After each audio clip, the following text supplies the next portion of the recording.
지금 제 뒤에 있는 이 건물은 일본 나라 지역에 있는 정창원이라는 곳입니다. 원래 동대사라는 절에서 창고로 사용하고 있던 곳인데 지금은 일본 황실 산하의 국내청에서 관할하고 있는 것으로서 일본 사람들은 일본 황실의 보물 창고로 여기고 있는 곳입니다. 이곳에는 8세기 전후의 고대 유물들을 비롯해서 세계 각지에서 수집한 그 만여 점이 넘는 고대 유물들이 보관이 되어 있습니다. 이 유물들은 고대 국가 간의 문화 교류에 얽힌 비밀을 풀어줄 단서로 사람들의 관심을 끌고 있습니다.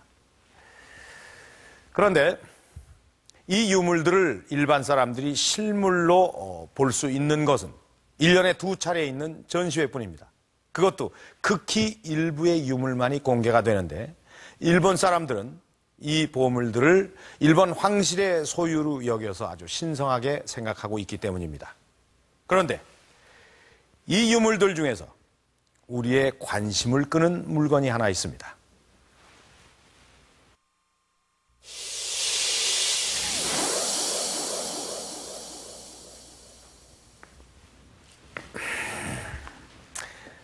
바로 이것입니다. 이게 뭔지 아시겠습니까? 모전이라고 하는 것입니다. 요즘으로 치면 바닥에 까는 카페트, 그러니까 양탄자라고 할 수가 있겠는데 조사 결과 이것은 1200년 전에 만들어졌다는 것을 알 수가 있습니다. 그 옛날에 이렇게 화려하고 섬세한 양탄자를 만들었다니 놀랍지 않습니까? 그런데 더 놀라운 것은 이 화려한 양탄자가 바로 신라에서 만들어졌다는 사실입니다. 과연 신라에서 누가 이런 양탄자를 만들었고 또 이것은 어떤 과정을 거쳐서 이곳 정창원에 전해지게 된 것일까요? 역사 스페셜 오늘 이 시간에는 이 양탄자에 얽힌 비밀을 하나하나 풀어볼까 합니다.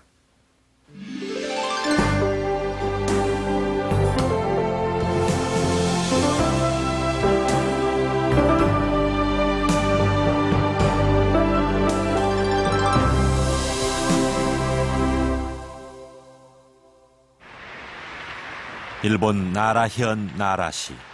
이곳은 8세기 일본의 수도였다. 취재팀은 모전, 즉 양탄자가 있는 동대사를 찾았다. 나라시대 일본의 국찰이었던 이곳은 동양 최대 불상이 있는 곳으로도 널리 알려져 있다.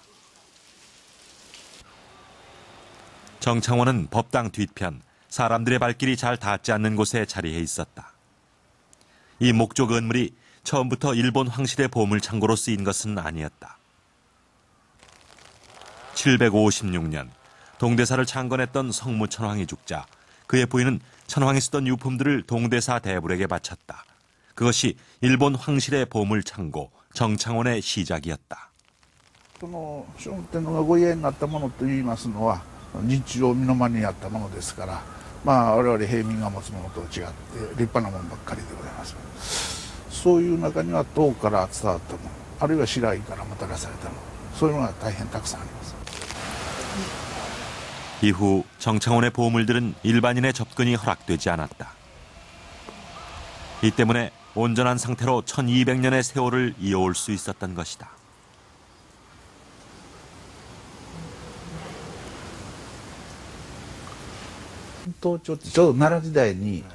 신라산 양탄자를 확인하기 위해 정창원 사무소 측에 취재를 요청했다.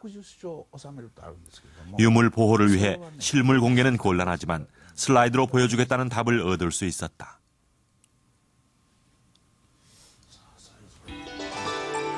현재 정창원에는 약 50여 장의 모전이 있는데 바로 이것이 1200년 전의 것으로 추정되는 모전, 즉 양탄자다. 모전은 문양이 있고 없고에 따라 부르는 이름이 다르다. 문양이 없는 단색의 모전을 색전이라고 부르는데 모두 14장이 소장돼 있다. 여러 가지 색을 이용해 꽃 문양을 넣은 모전, 이것을 화전이라고 하는데 이곳에는 30여 장이 있다고 한다. 문양의 유물을 제외하면 화전과 색전은 제품의 재질이나 두께 등은 거의 비슷하다고 한다.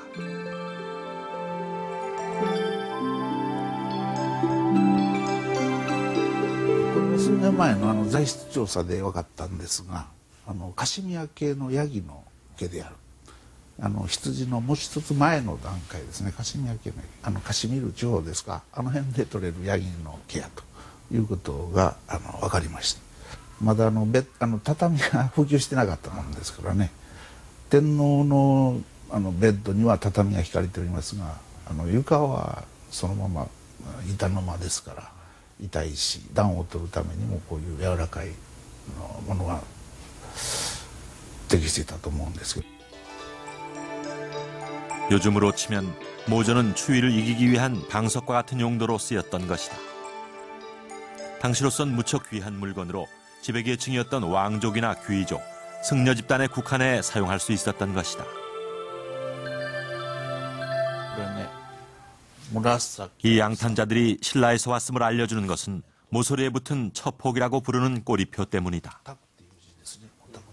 마로 만든 천 조각에 적혀있는 붓글씨, 바로 이것이 단서였다. 현재 정창원에는 꼬리표가 붙은 양탄자가 2장 있다.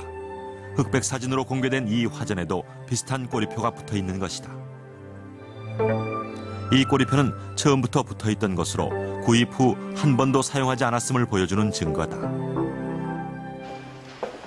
그렇다면 당시 사람들은 왜 이 같은 꼬리표를 붙였던 것일까?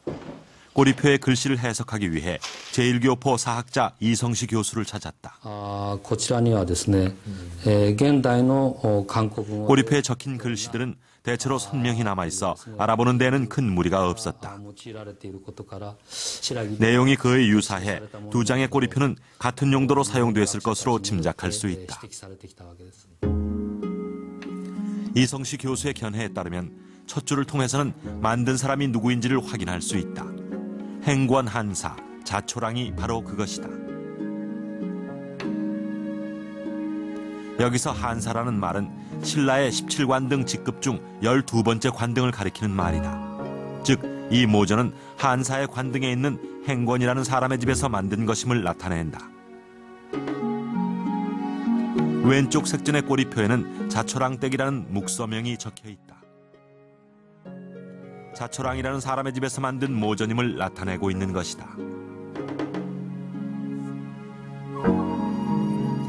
이 같은 사례는 정창원에 소장된 신라산 먹을 통해서도 확인할 수 있다.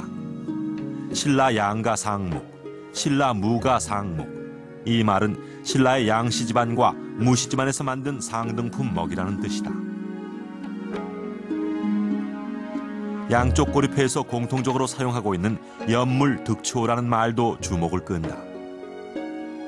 중국식 한문으로도 일본 고어로도 해석되지 않는 말, 바로 이것이 신라식 이두인 것이다. 私とこの読むという言葉が当時どういう意味で使われていたかということなんですが、現在の韓国語には残っておりませんけれども、どうもですね、希望するもの、欲しいものという意味で、当時使われていた新羅丸、新羅の言葉と推測することができます。